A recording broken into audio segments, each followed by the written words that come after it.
always enjoy watching other people's creative process, so I thought it would be cool to show you how I made this piece. Last year in my sketchbook, I had a phase of drawing mushrooms in ink, so I decided to pull some of these mushrooms out into this piece. For this particular piece, I want the mushroom to come in clusters because they give a tree-like impression.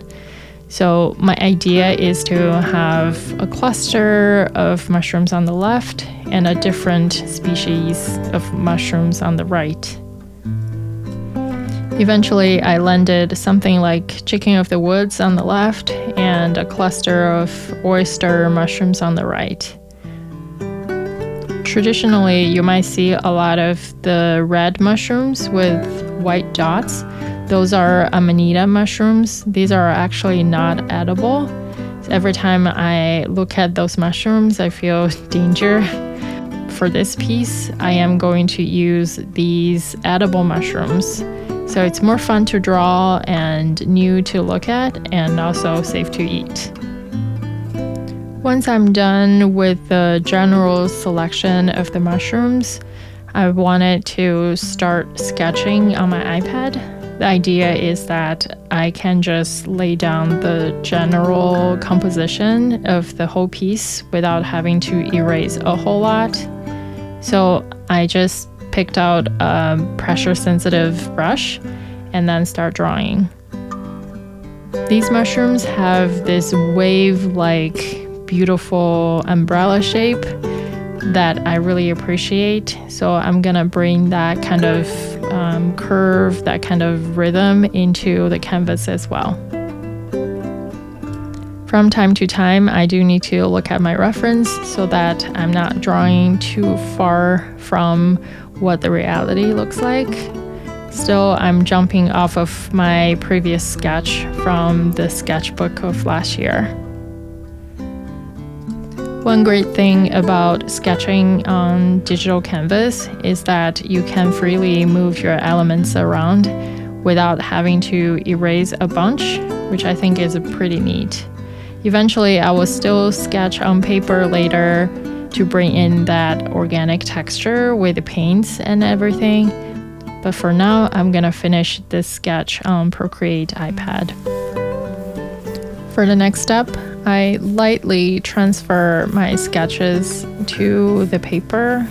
So this one is a watercolor paper that is gummed together on the sides. So it's kind of equivalent to taping it down, except you don't have to do the work. So once you're done with this, you can just get them out one by one and they don't buckle. So now I'm gonna use this acrylic marker to kind of treat the bottom layer, if you think digitally, to treat the background before I draw anything on.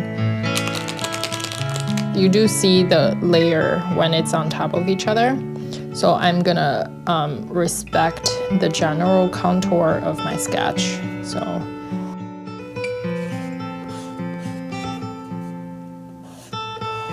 and then I will fill in the middle space right here. Because I know I'm gonna spend more time on the sketching, I'm just gonna do this so this part can dry somewhere else naturally. Of course, in a fantastical world, there are gotta be fun characters who live in there, right? So I spent a few minutes sketching a frog dancing in this mushroom forest. While the watercolor pad is drying on the side, I'm using this ink pen on a different sketchbook to test out the ink lines. It's been a while since I used ink to draw mushrooms, so I want to make sure the muscle memory is still out there and the ink looks fine on my original idea. So I'm just gonna test different angles and just to really pay attention because I'm gonna draw directly on the watercolor pad. And for ink, there is, especially dark ink, there is no going back. If a line is there, it is there. There's no undo. So I'm just gonna warm up my hands on this separate sketchbook. This sketchbook has thinner paper and overall it's a bit cheaper. So I don't feel as much of a burden in comparison to drawing on an expensive watercolor pad. So this one works great. Fun fact, I'm actually a licensed mushroom identification expert in my state, which means that I can go out and hunt for edible mushrooms, and if I want, I can sell it to the restaurant. I've never really sold any, but I really enjoy identifying edible mushrooms, and for the few times that I did go out to look for edible mushrooms, I really enjoyed what I found. My personal favorite is chicken of the woods. If you ever tasted those mushrooms, all others pale in comparison, in my opinion. They are just so flavorful. So I'm channeling that kind of little joy of foraging and finding edible mushrooms in the forest onto this page. For the right side of the page, I want to add a cluster of mushrooms that are darker in color, because the front portion of the mushroom, the foreground mushroom on the left, is going to feel more prominent. So I am gonna give the one on the right that looked smaller in scale, but I'm gonna give it a darker color, so it kind of balances out this composition. Still on this page, I'm just sketching. This is not final. Although if it turns out to be really nice, I can always scan it in and just use it as an overlay of some sort digitally later when I scan them in.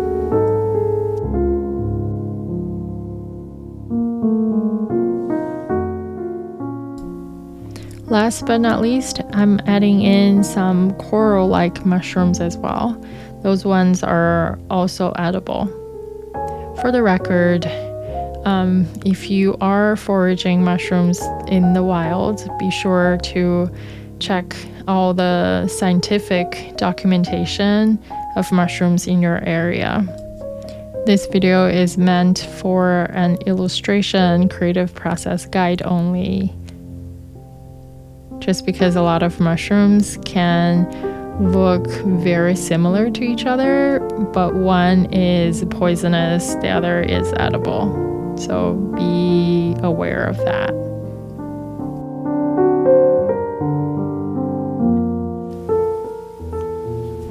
I know the mushroom on the left is going to look pinkish and maybe slightly yellow, warm pink, that kind of tone. So I mixed up two colors together, and I have a swatch somewhere so I can test what they look like on paper. I'm just painting the general contour of the mushrooms, and once this layer is dry, I will add the ink on top of that. But right now I'm just laying down color. I don't really look for very uniformed texture because I like the streaks of the paint to come through. Initially, I thought watercolor would be a good idea, so I have a few drops of red and a few drops of kind of purplish blue. And as I started painting, I realized the coverage is really, really light. And because we have a layer of the acrylic paint, the paper does not absorb water or paint as well. So it almost feels like there is plastic film in between my brush and the paper. So I decided to kind of replicate that color and paint it over with acrylic gouache. I end up really liking this solution because the strokes looks gentle enough, but also has enough coverage so that the background layer doesn't come through too much. I used a brush with longer bristles, so this allows me to hold more paint in one dip.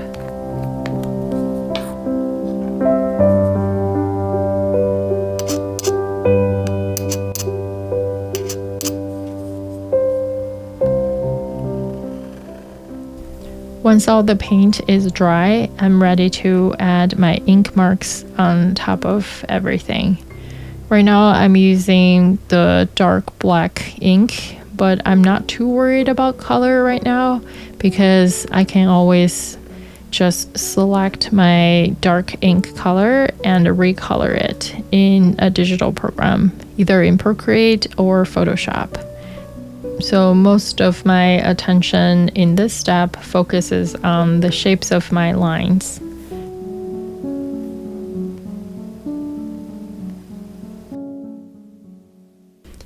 Once the paint on the left is dry, I was able to come in with ink to do the same outline or line work. And I want to make sure I rotate my wrist so there is line variation. Not everything should have the monoline, at least for this art piece.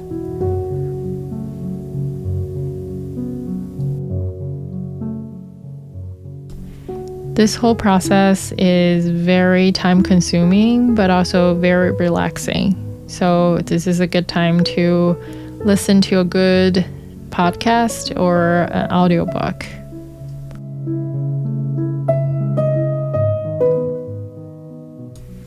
Towards the end, I feel like the mushroom cluster on the left is not very balanced. It feels like it's gonna topple over. So I ended up drawing just a bit extra on the side, so there's a bit of visual balance. You might notice that the new edit part doesn't have the warm orange as the background, which I'm going to add digitally later. Because this part is small enough, so I don't think it's gonna call too much attention because of the discrepancy.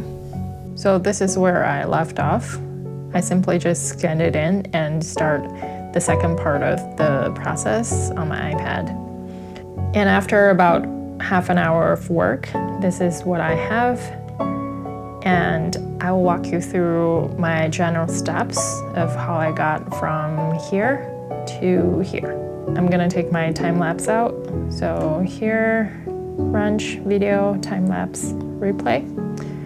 And when you place your finger on screen, it can actually pause. So this is really nice for walkthroughs. One of the first things that I did was to select the ink portions and then give it a different color, as you can see. And then after I selected the black ink, I've changed them to like a darkish muted blue. And then I have also separated them to a separate layer. And so in that way, I can create a clipping mask to add more colors or textures only on the ink portion of the drawing. I started experimenting with the ink stamps just to give the background a little bit more texture. And then after that, I did more kind of color experiment. And this is where I landed. I added a little bit of pink onto the mushroom cluster on the left. And later on, I've added a bit of blue on the other part of the mushroom cluster, the one on the right, so that the cluster is a bit more defined. It doesn't look too flat. And eventually, this is where I landed at the end. I know this is a really quick walkthrough. If you have any questions, feel free to leave in the comment below. So yeah, this is how I created the background portion of the illustration.